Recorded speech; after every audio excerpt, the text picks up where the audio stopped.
औज़ुबिल्लाहिमिनश्शैतानिर्रजीम बिस्मिल्लाहिर्रहमानिर्रहीम। अस्सलामु अलैकुम नाज़रीन।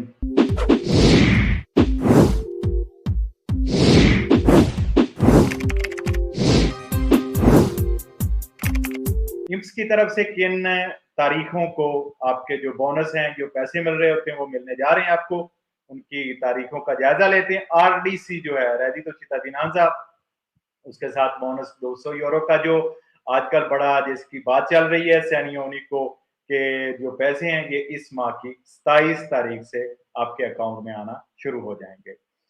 अच्छा, बोनस 200 यूरो जो है वो डोमेस्टिक वर्कर के लिए, जो डोमेस्टिक काम कर रहे हैं उनके लिए 25 जुलाई से जो है अगस्त के पहले हफ्ते तक आपको मिलना शुरू हो जाएगा या मिलता रहेगा। सैनियों उन्हीं को बोनस टेरसोफिलियो और बोनस बेबे की अगर बात करते हैं तो सैनियों उन्हीं को 25 जुलाई से अगस्त के पहले हफ्ते तक आपको मिलना शुरू हो जाएगा।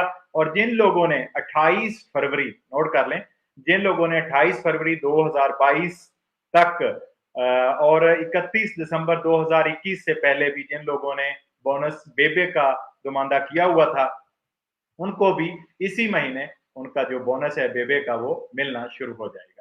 अच्छा, जबकि बोनस तेरसोफिलियो के बारे में जानते हैं, 1 मार्च से यानी 1 मार्च 2022 तक जिन लोगों ने अप्लाई किया था बोनस तेरसोफिलियो, उनको भी इसी महीने मिलना शुरू हो जाएगा। हम बात कर रहे थे बोनस तेरसोफिलियो की जो 1 मार्च 2022 तक था, उसके बाद उसको जम करके सैनियोनिको में शामिल कर दिया गया। बोनस इरपफ डिसोकुपासियोने एग्रीकोला, जो ज़राअत के शोबा के हवाले से डिसोकुपासियोने ले रहे हैं लोग, उनको या जो बोनस इरपफ ले रहे हैं उनको भी 20 जुलाई से वो मिलना शुरू हो जाएगा। उनके अकाउंट में पैसे आ जाएंगे जो भी इसके अहल हैं।